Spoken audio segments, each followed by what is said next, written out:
We begin with our land acknowledgement offered this morning by Gracie Kendrick.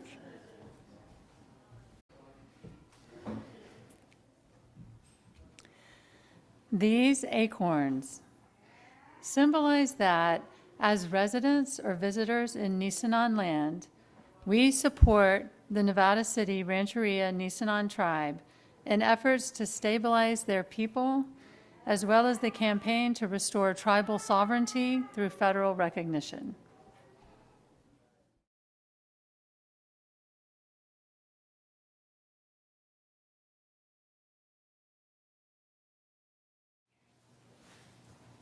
Circle round for freedom, circle round for peace, for all of us in prison.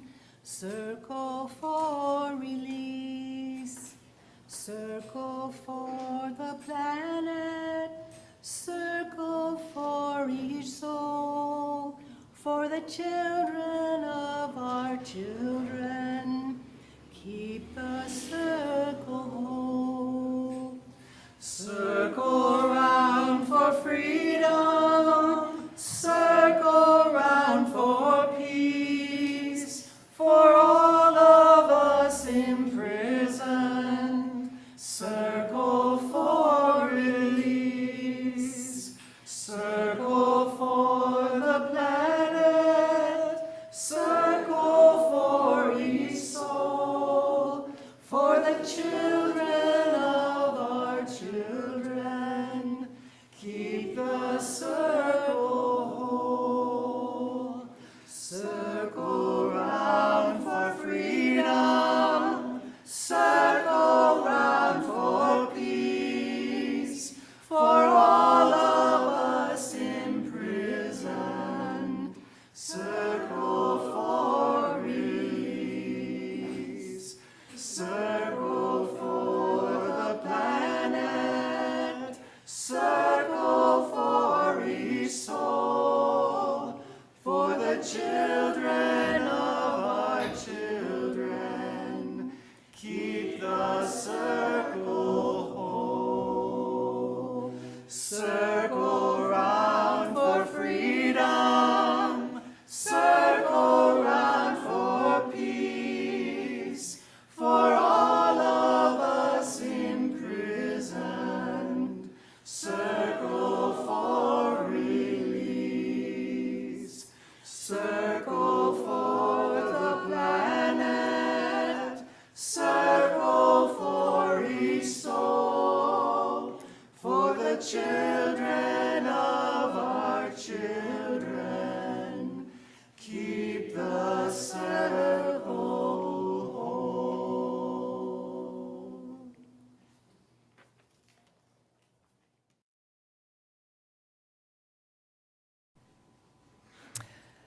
Good morning, and welcome to the Unitarian Universalist Community of the Mountains right here in Grass Valley, California. Most of you know that I am Gail Johnson Vaughan and an active member of your worship team. Some of you don't, and that means that there are people that I can look forward to getting to know. Some of you are here with us in this room, and some of us are with us on Zoom through the magic of technology. And some of you are watching our YouTube channel after you get home from our annual UUCM campout this weekend. From wherever you are, in whatever dimension you have joined us, you are welcome here. Young and old, soft and loud, newcomer and veteran, whatever shades of your skin, whomever you love, however you pray or don't pray, whether you enjoy physical and mental health or have challenges in those areas, you are welcome here. No matter whether you've lived up to your ancestors' dreams or whatever you're doing to pave a path of well-being and justice for those to whom you've given physical or emotional birth, you are welcome here. as we continue to explore our continued series of what it means to be a people of principle. Today, we explore the crossroads of conscience and courage, held up to us by our fifth principle, the right of conscience and the use of democratic process in our institutions and in society at large. So, welcome. I'm so glad we're here together.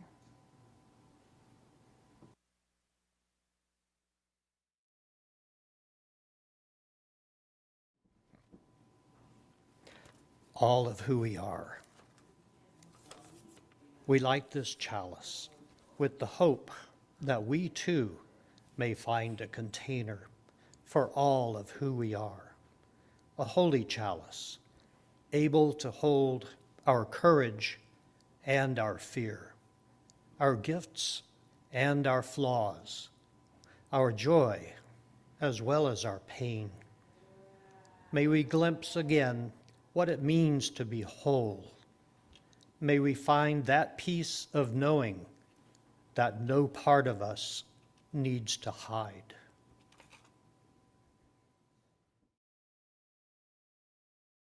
For those of you at home, this is a good time to light your home chalice, candle, or anything that will help you focus on today's service.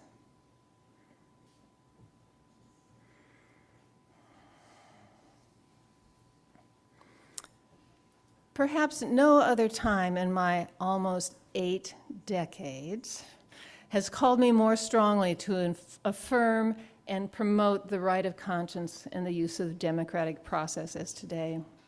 It's as if we were Rip Van Winkle, who woke from a deep sleep to find our world very, very changed. A world where the democracy that many of us took for granted is now on the edge of a bleak and crumbling cliff by a vast and mighty sea. Many of us ask, what can I do? I'm only one. Many of us hear the call of conscience saying, show up, stand up, speak up. And many of the very same of us fear the price of answering that call. That call of conscience here in this sweet land of liberty. And what is it that our conscience, our contemporaries, our children, that each child that's born asks of us? And what do we ask of them as we stand here at the crossroads of conscience and courage? I chose the following words by Parisa Parsa to set the tone for our time together. He says, it's the right of conscience, not the right of ego, that preserve our fifth principle. The right of conscience, not of ego. The distinction is important. A. Powell Davis, the great visionary, mid-20th century, called conscience the sight of the soul. The soul being the innermost part of each person that yearns for greater freedom and insight and wholeness. Our conscience is not something, he says, that is directed by a God who acts outside us, but the emanation of a God dwelling deeply inside us. Brahman, Buddha nature, spirit of life, Jehovah, whatever you call it, is an undeniable part of humanity, something deeply hidden, sometimes sorely stilled, but still always there to be cultivated. The inner point of connection that speaks to us in stillness is our compass and our guide when the rules of humanity and the human world become broken or become abhorrent. That place in us that affirms life and love in all their glory and messiness is where we must return if our conscience, our soul, is to flourish.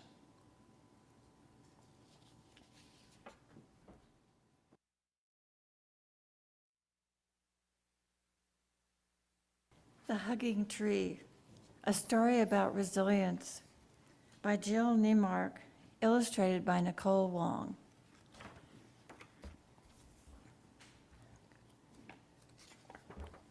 On a bleak and lonely rock by a vast and mighty sea grew a lonely little tree where no tree should ever be. How she got there, no one knew. She sprouted stems and little leaves as any tiny seed will do. There's hardly any dirt for me, no forest breeze, no birds, no bees, but I will do the best I can to make this rock my home. Her tiny roots pushed night and day, and bit by bit, the rock gave way. A smidge, an inch, a foot, then two. She grew and grew and grew and grew. The ocean hugged the rocky shore. I like you near me, little tree. Let's keep each other company.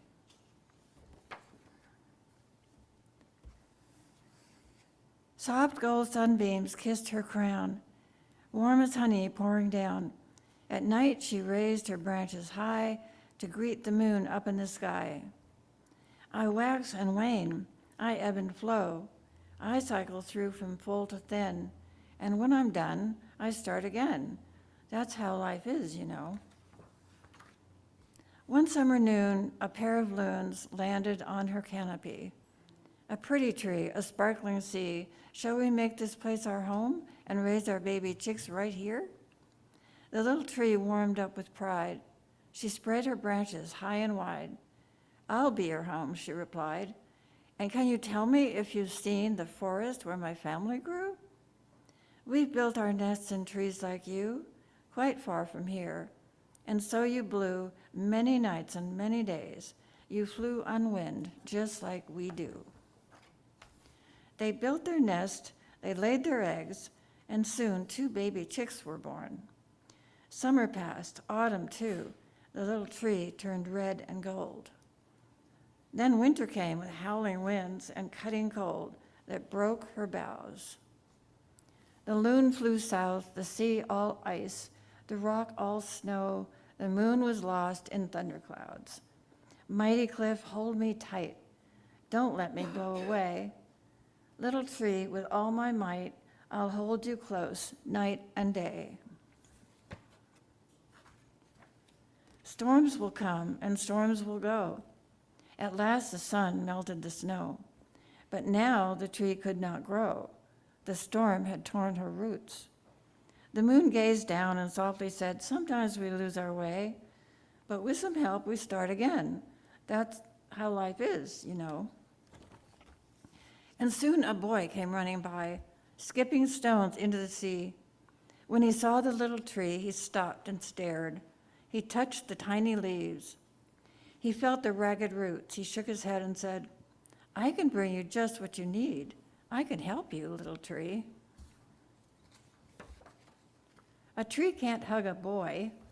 It has no hands or arms, but it can hug you with all its heart, and that is just as deep and warm. Every day the boy came back, carrying a full backpack. From the pack he took a tin and poured out rich brown earth. He packed the roots and tucked them in. He planted flowers round the tree and made a path for all to see. Now everyone will know that even on a granite cliff, a little tree can grow. And then he went to sleep and dreamed of things that boys dream of. Now every day new people stop to rest beneath the little tree and dream the things we all dream of, to love, to share, to give, to dare, to grow just where we are. And to this very day they come. For on a splendid sunny rock by a warm and bright blue sea, a great big hugging tree grows just where she was meant to be. Thank you.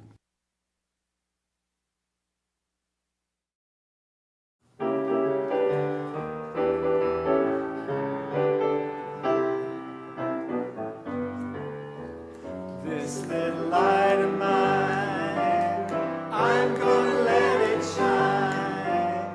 This little light of mine, I'm gonna let it shine. This little light of mine,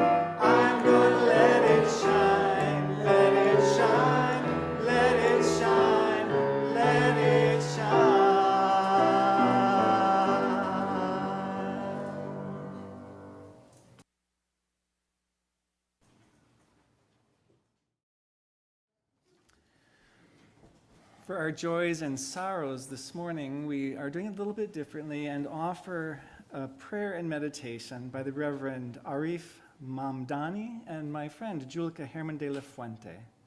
They offered this at General Assembly, the large annual gathering of Unitarian Universalists in 2021. They invited us to join them in prayer. Holy One, one whom my ancestors knew and prayed to, God we know by many names, and God we know beyond all naming. How can love win, beloved? How, everywhere we look, there is violence and destruction. The land is burned and burning. The seas are boiling and rising. Countless beings lose life every single day. Where is love winning? My heart breaks every time I open to what is going on around me. I can't change all of this. It is too big. It is too much. I am too small. I am too alone.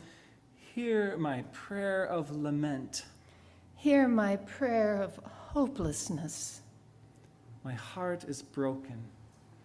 May I rest, may we rest in broken-hearted silence.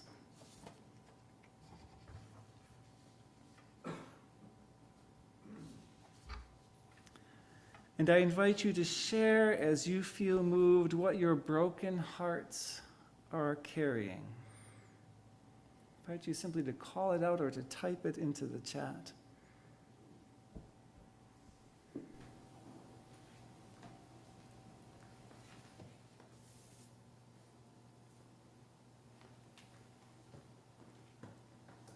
What is your heart carrying? All the trees being cut down. All the trees being cut down. Insanity of war. Insanity of war. Religion and war supporting each other, profit for profit. Religion and war supporting each other, profits for profit.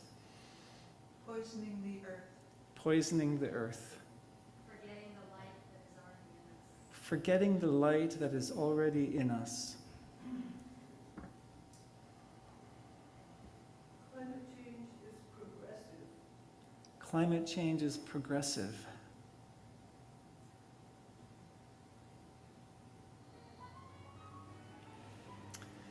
Into and out of this silence, I hear the voices of my ancestors. I hear the call of the future. My great-great-grandchildren call to me. The world is too big when I make it too big. My work, our work, is maybe not to win, but just to try. Maybe love is already winning. My great-great-grandchildren are cheering us on. You don't have to win everything, just hold the space. Just hold the space. We are coming. Love wins when my resolve does not waver. Love wins when I nourish even a tiny ember of hope. Love wins every time one of us takes one small action in the service of a wider and bigger love, a bigger we. Then hear our prayer of hope. Hear our prayer of possibility. Where in your life is love winning, even now? Speak it in your living room, in your bedroom, wherever you are joining us in prayers. Speak it out loud. Where in your life is love winning, even now? Speak your hope.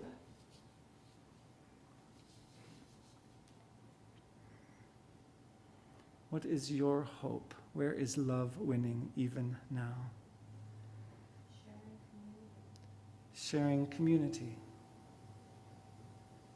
Building bridges with people of different ideas. Building bridges with people of different ideas. family, new friends, the state of Kansas, hearts and minds awakening, healing dysfunctional families, speaking the truth no matter how ugly. We may or may not change the world. That is not ours to know, but love wins when we hold on to ourselves. When we hold fast to one another. When we keep faith with each other and make room for more and more and more to join us. Just hold the space. We are coming. Amen. And so may it be, and blessed be.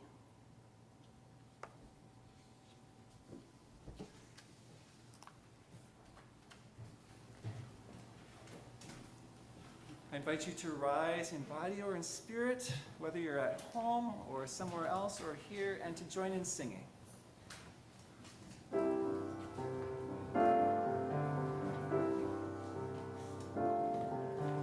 When I am frightened, will you reassure me? When I'm uncertain, will you hold my hand? Will you be strong for me? Sing to me quietly. Will you share some of your stories with me? If you will show me compassion, then I may learn to care as you do. Then I may learn to care. When I am angry, will you still embrace me? When I am thoughtless, will you understand? Will you believe in me? Stand by me willingly. Will you share some of your questions with me? If you will show me acceptance, then I may learn to give as you do. Then I may learn to give. When I am troubled, will you listen to me? When I am lonely, will you be my friend? Will you be there for me? Comfort me tenderly. Will you share some of your feelings with me?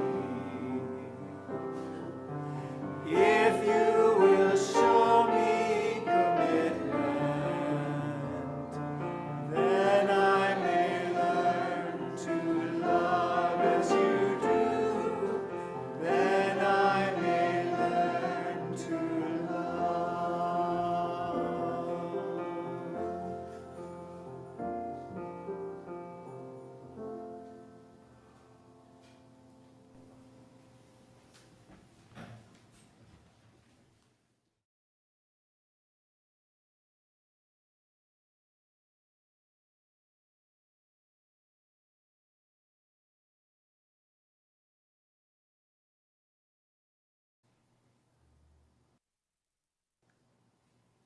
For each child that's born, a morning star rises and sings to the universe who we are. For each child that's born, a morning star rises and sings to the universe who we are. Oh, for each child that's born, a morning star rises and sings to the universe who we are. Oh, for each child that's born, a morning star rises and sings to the universe. universe, who we are.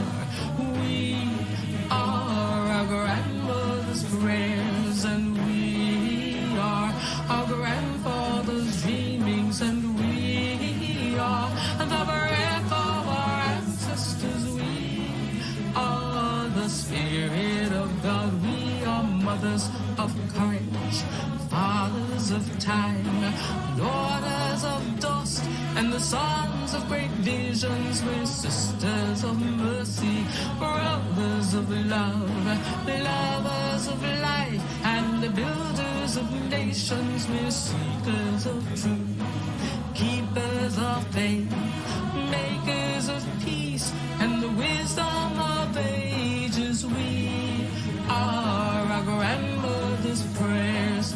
We are our grandfather's dreamings, and we are the breath of our ancestors. We are the spirit of God. We are mothers of courage, fathers of time, daughters of dust, and the sons of great visions. We're sisters of mercy, brothers of love, lovers of life, and the builders of nations. We're seekers of truth and keepers of faith. We are makers of peace and the wisdom of ages. We are our grandmother's prayers. We are our grandfather's dreamings, and we are the breath of our ancestors. We are the spirit of God. We are our grandmother's prayers, and we are our grandfather's dreamings. We are the breath of our ancestors. We are the spirit of God. For each child that's born, a morning star rises and sings to the universe who we are. For each child that's born, a morning star rises and sings to the universe who we are. We are one.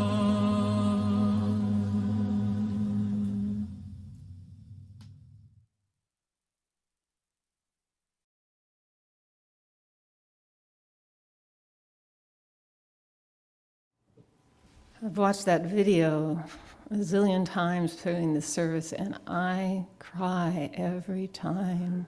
I see my grandfather, I see my grandchildren, I see my children. It's very, very powerful for me. I hope for you too. In spoken in written words, the call for conscience and courage to walk together is easy to find.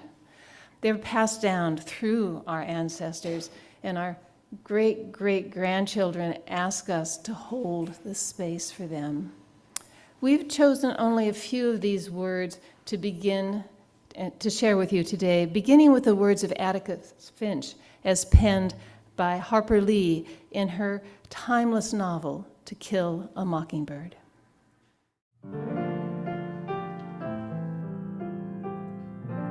I wanted you to see what real courage is. Instead of getting the idea that courage is a man with a gun in his hand, it's when you know you're licked before you begin, but you begin anyway and see it through no matter what.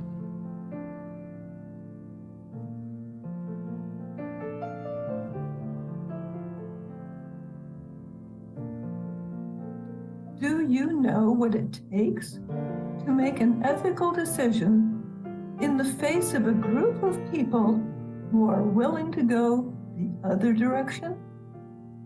It's one of the single most vulnerable acts of our lives.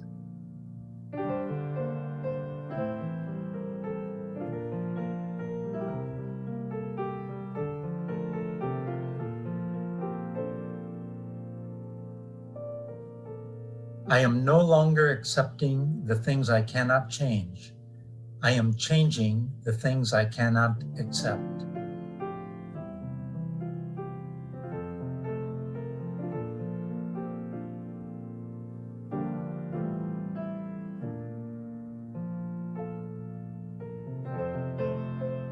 You can never leave footprints that last if you're always walking on tiptoe.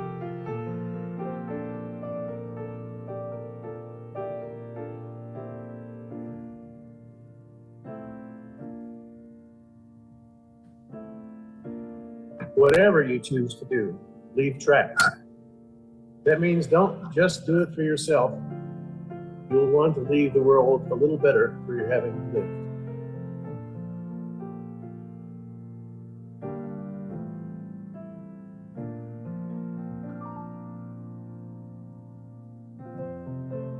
Never doubt that a small group of thoughtful, committed citizens can change the world.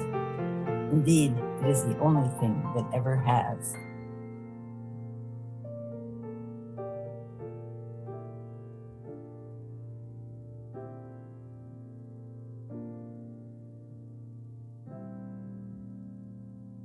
If you don't like the way the world is, you change it. You have an obligation to change it. You just do it one step at a time.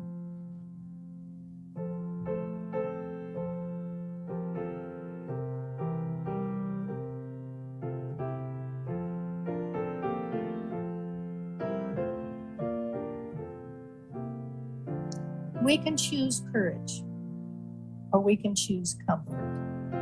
We can't have both at the same time.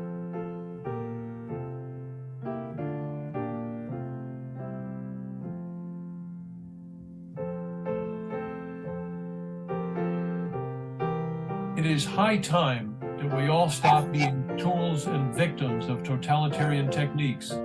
Techniques that, if continued here unchecked, will surely end what we have come to cherish as the American way of life.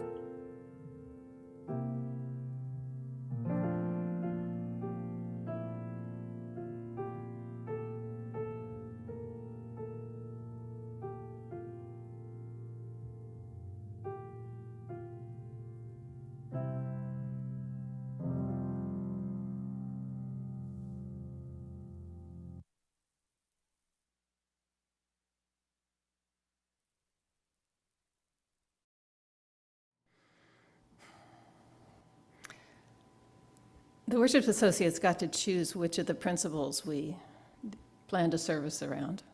And I chose the fifth principle because of my deep concern for the survival of democracy in our country.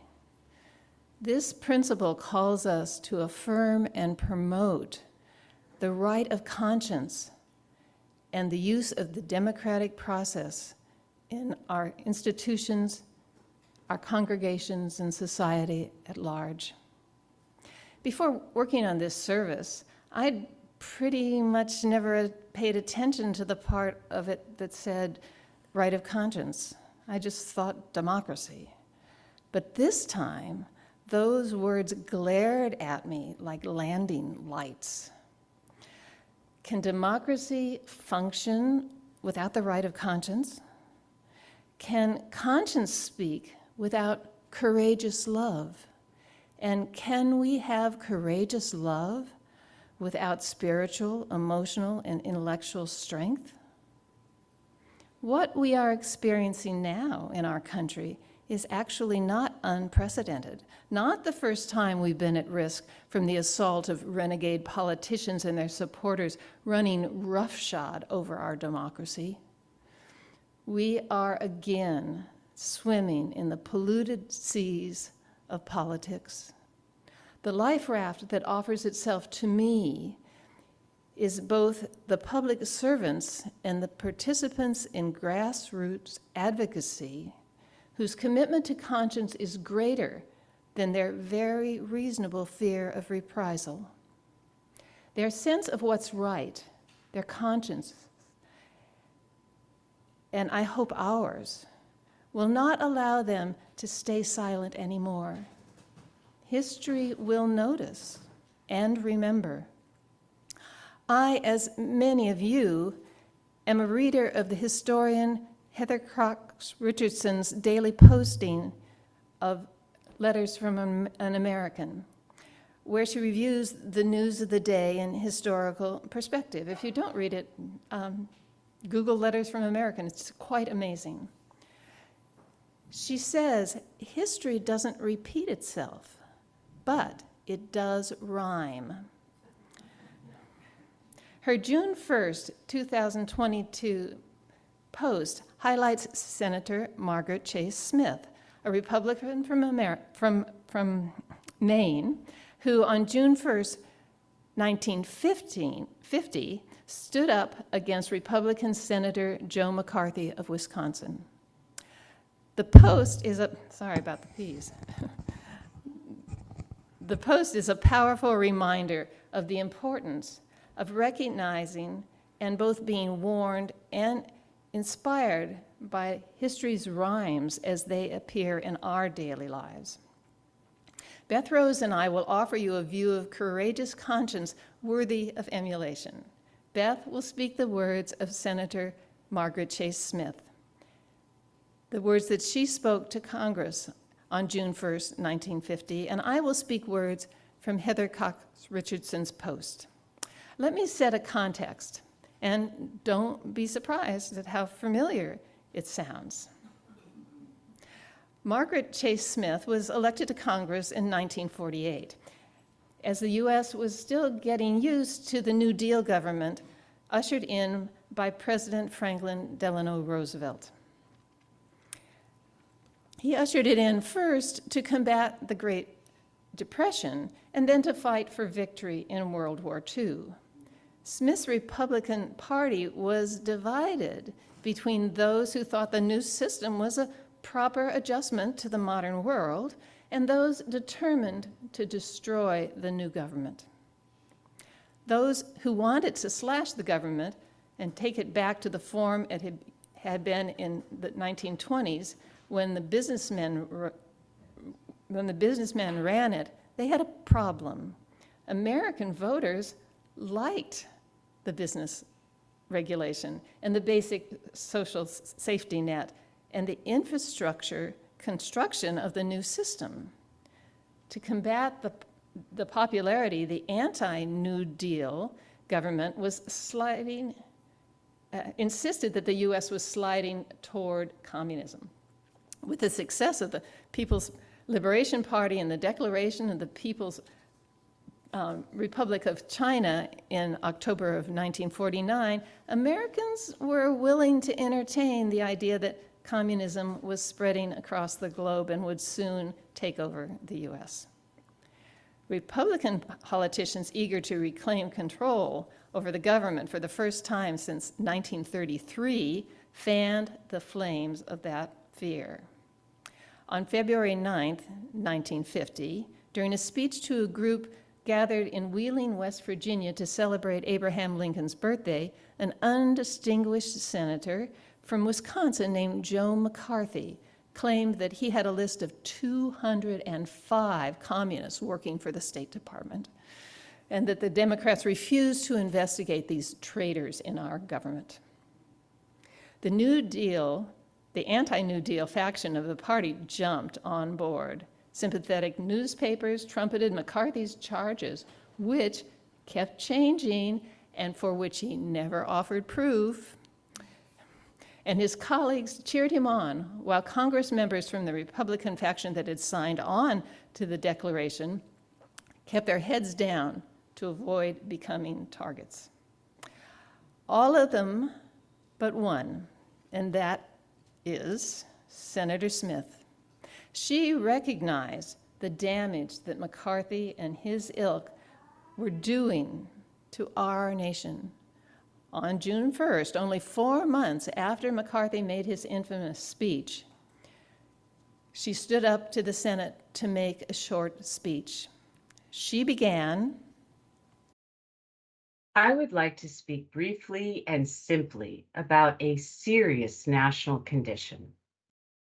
It is a national feeling of fear and frustration that could result in national suicide and the end of everything that we Americans hold dear. I speak as a Republican. I speak as a woman. I speak as a United States Senator. I speak as an American. Referring to Senator McCarthy, who was sitting 2 rows behind Smith, she condemned the leaders in her party who were destroying lives by wild accusations. Those of us who shout the loudest about Americanism in making character assassinations are all too frequently those who, by our own words and acts, ignore some of the basic principles of Americanism. She pointed out, Americans have the right to criticize, to hold unpopular beliefs, to protest, to think for themselves. But attacks that cost people their reputations and jobs were stifling these basic American principles. Freedom of speech is not what it used to be in America. It has been so abused by some that it is not exercised by others. Smith wanted the Republican victory in the upcoming elections. She explained, but to replace President Harry Truman's Democratic administration, for which she had plenty of harsh words, with a Republican regime that lacks political integrity or intellectual honesty would prove equally disastrous to this nation. I do not want to see the Republican Party ride to political victory on the 4 horsemen of calumny: fear, ignorance, bigotry, and smear. I doubt if the Republican Party could do so, simply because I do not believe the American people will uphold any political party that puts political exploitation above national interest. Surely, we Republicans are not that desperate for victory. I do not want to see the Republican Party win that way. While it might be a fleeting victory for the Republican Party, it would be a more lasting defeat for the American people. Surely it would ultimately be suicide for the Republican Party and the 2-party system that has protected our American liberties from the dictatorship of a 1-party system. As an American, I condemn a Republican fascist just as much as I condemn a Democrat communist. They are equally dangerous to you and me and to our country. As an American, I want to see our nation recapture the strength and unity it once had when we fought the enemy instead of ourselves. Smith presented a declaration of conscience listing 5 principles that she hoped her party would adopt. It ended with this warning. It is high time that we all stopped being tools and victims of totalitarian techniques. Techniques that, if continued here unchecked, will surely end what we have come to cherish as the American way of life. 6 other Republican senators signed on to Smith's declaration. There were 2 reactions to the speech within the party. McCarthy sneered at Snow White and the 6 dwarves. Other Republicans quietly applauded her courage, but refused to show similar courage themselves. In the short term, Smith's voice was largely ignored in the public arena, and then, when the Korean War broke out, forgotten. But she was, of course, right. 4 years later, the Senate condemned McCarthy, and while Senator Smith was later awarded the Presidential Medal of Freedom, McCarthy has gone down in history as a disgrace to the Senate and to the United States of America. Margaret Chase Smith and Liz Cheney are sisters of conscience over fear. For both, conscience would not let their fear of what many saw as political suicide, from doing what they could to save our democracy. From those who were determined to, in Smith's words, put political exploitation above national interests. Those who were and are now fueled by fear and greed are using tools of rampant white privilege and what she called the four horsemen of calumny: fear, ignorance, bigotry, and smear. These four horsemen have built their clandestine armies over the decades, not just since 1950, but since the very end of the Civil War and even before. They have trained many of their foot soldiers from birth and fed them all with confusion, fear, lies, all served up in juicy social media feeds, false words and exhortations of the right-wing influencers and conspiracy theorists. And then there's the unscrupulous media. Democracy is a threat to those people. Majority rule is a threat. Liberty and justice for all is a threat. Their strategy is clear: suppress the votes of the people whose best interests will be served by equity and inclusion, and harass and threaten everyone else who dares to hold up the light of truth. Our democracy, like the tree in our wisdom story, teeters on the edge of a bleak and crumbling cliff by a mighty vast sea. But what can we do as individuals and as an institution? It's too much. I'm too small. I'm too alone. I'm afraid of reprisal. I'm afraid they will come after UUCM. We too, you and I, are on the crossroads of conscience and courage. We are like the little boy who noticed the tree. He said, "I can bring you just what you need. I can help you, little tree." He did what he could every day. He made the long trek to bring the tree what it needed. He could have turned his back. He could have done nothing. UUCM is choosing to do something to save our democracy, and so many of you are part of that through our task forces, for instance, and in one specific action, the over 4,000 Get Out the Vote postcards and letters you've written so far. Oh, thank you. If you haven't put up your dots yet, there's some in the windowsill. We're going to overflow that for sure. And the cliff under our tree of democracy is still crumbling. And we are busy. And we are tired. Our closing song today is "The Tide is Rising." This metaphor is worth a close look. If I look out my front door and see water puddling in my yard, what would I do?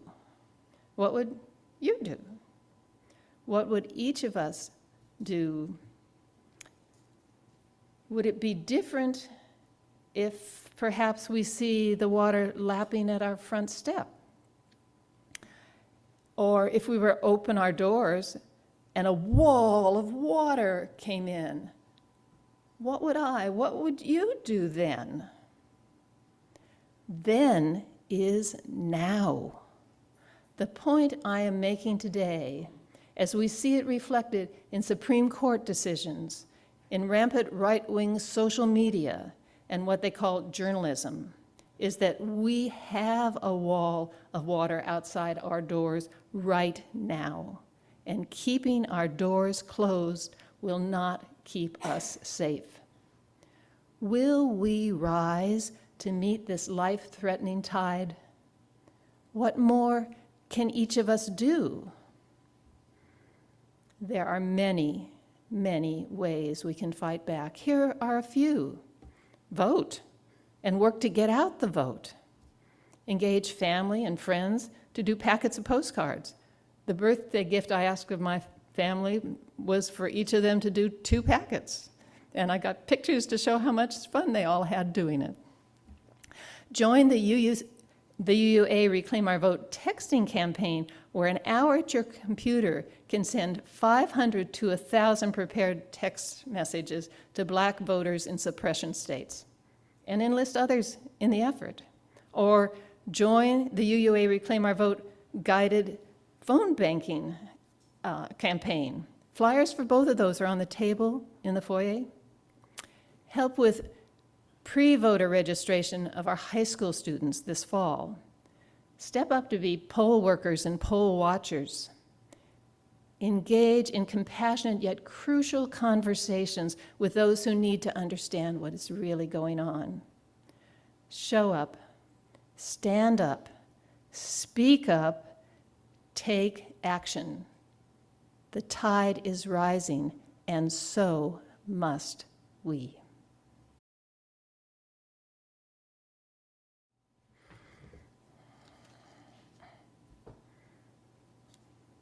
In the list of things we can do is to support our local nonprofit Color Me Human. Led by UUCM member Tracy Pepper, their mission is to celebrate, elevate, educate, advocate, to create a safe and equitable world for Black, Indigenous people of color, and LGBTQ+ folks. 25% of our offering this month, or more if you choose, will support their work.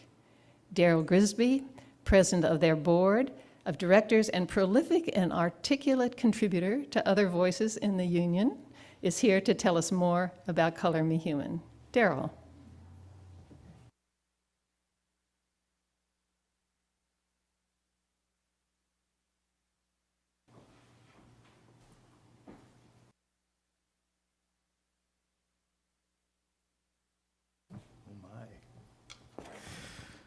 Good morning.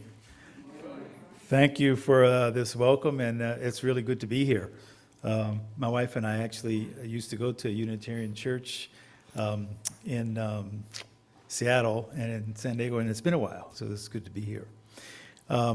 So this has really been inspiring to be here, and I just want to say a couple of words about Color Me Human. You probably already know many of the things about it. It was actually started by Tracy Pepper, really to do the things that Gail mentioned in terms of elevating and celebrating and educating to make this a safe and equitable place for people of color and LGBTQ plus and BIPOC. And there's so much work that has to be done, as was already articulately mentioned. I've been here for 3 years, and we really love it here for the people and the culture and the physical beauty. But there is, I wouldn't even say an undercurrent because it's not always so under, but there are things that are not welcoming. And in fact, just in 3 years, I already know of at least 3 African Americans who no longer live here because of the treatment that they received, either things that were yelled at them from passing cars or other ways that their kids were treated. And so to have a beautiful county like this and then know that we fall so far short of basic human dignity and welcoming still shows that we have a lot of work to do. And so Color Me Human is not is just one part of the organizations and people and individuals that are trying to make a difference in that. And so we appreciate your support and help. We have done some, even though we're small, we have a great board, and Kevin Tars is on it, and there are other members of our local community that are on the board. But we have put on a couple of Juneteenth celebrations to recognize the over 300 years of slavery that existed in the United States, and they were both well attended. And we've conducted training for county health staff. And two of the things that we're going to be looking at in the future is working with the county. The county and other organizations are going to have a program called SUNS. The name may change, but it's called Safe and Unified Nevada County. But it's a way for people to report and hopefully have follow-up on not just hate crimes, but things that have been incidents that have been unwelcoming. That's one of the things that we're going to be working on in the future. And the other thing that we have been in touch with the school district on is the amount of racial harassment that happens to children in our local schools. I was astonished to find at the Juneteenth celebration, in fact, I talked to 2 mothers who talked about the daily harassment that their brown or black or biracial kids who are suffering at local schools, things that are happening every day here right in our community. And so that's another one of the things that we want to, as an organization, follow up on. So there is a lot of work to do. But as some of the speakers said up here, Angela Davis and others, you know, there's a lot of beauty in the struggle. And it's always going to be, our country has lots of issues and always has. That's not new. But it's also had lots of great people with courage that stood up. And so on that note, I just wanted to thank you all for your support. I got the email from Keith, and he told me you guys were going to be supporting our organization, and it's much appreciated. So thank you very much, and thanks for your time.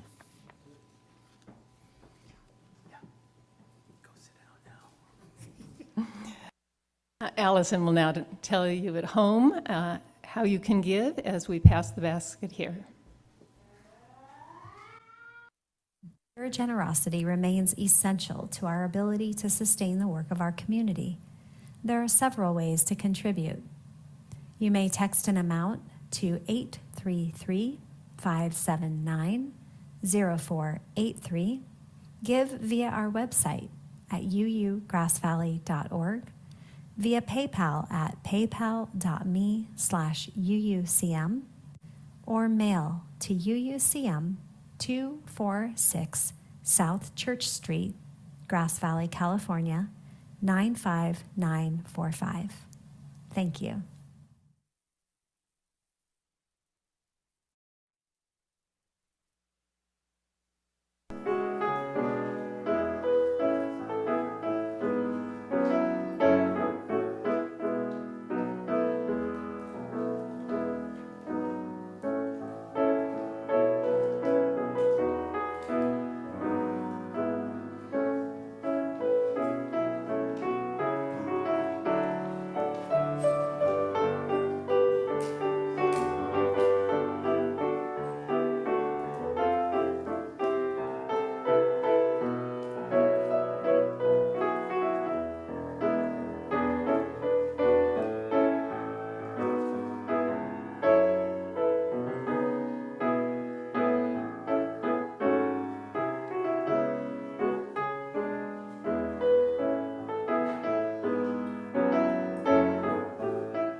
Thank you.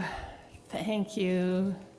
We dedicate these gifts to the energy and will of each of us as we rise individually and collectively to save our democracy.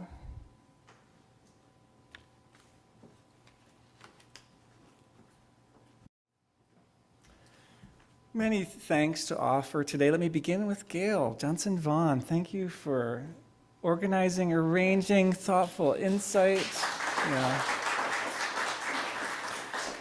and for inviting so many others. Julia Park Tracy is online this morning. Julia, thank you for picking up that chat host role today so thoughtfully and beautifully. Our AV people, Gail did some video editing, beautiful setting by Linda. I love the way that blue fabric is draped there, Linda Siska.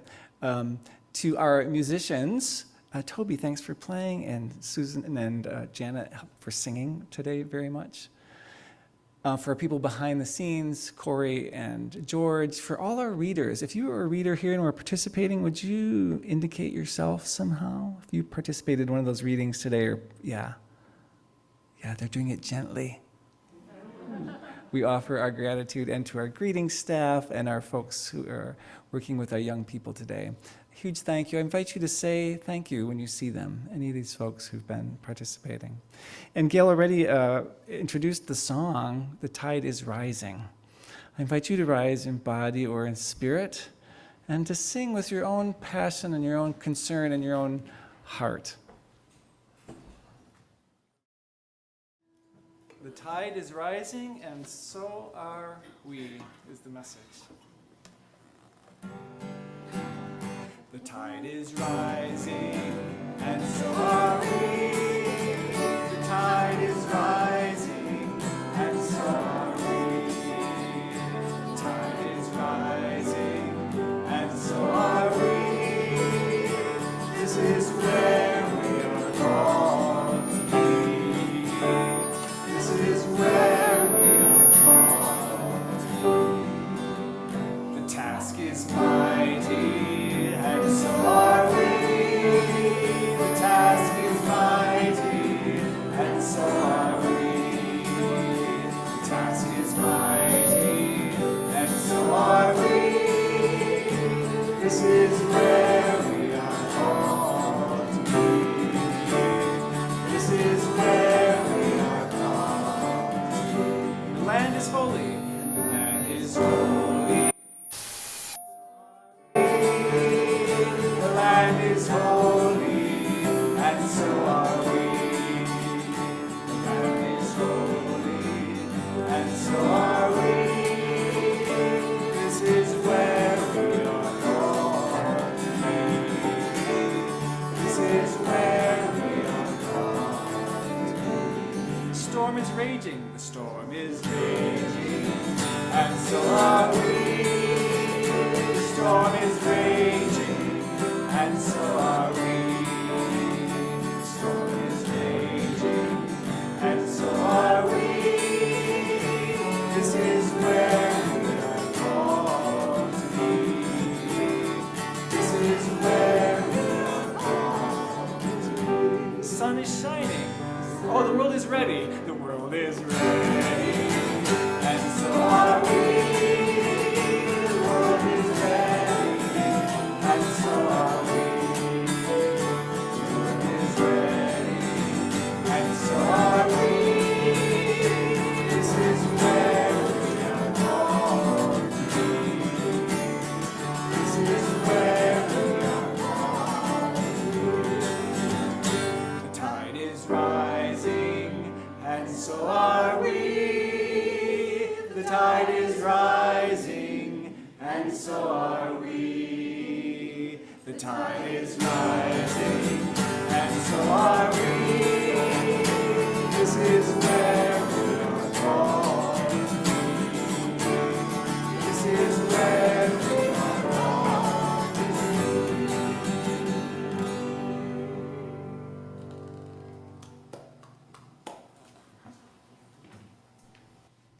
Our closing words come from historian Howard Zinn. To be hopeful in bad times is not just foolish romantic. It is based on the fact that human history is a history not only of cruelty, but also of compassion, sacrifice, courage, kindness. What we choose to emphasize in this complex history will determine our lives. If we see only the worst, it destroys us. It destroys our capacity to do something. If we remember those times and places, and there were so many, where people have behaved magnificently, this gives us the energy to act, and at least the possibility of spinning this top of a world in a different direction. And if we do act, in however small a way, we don't have to wait for some grand utopian future. The future is an infinite succession of present moments. And if we live now, as we think human beings should live, in defiance of all that is bad around us, it itself is a marvelous victory. Join me now as we say our community benediction. Carry the flame of peace and love until we meet again.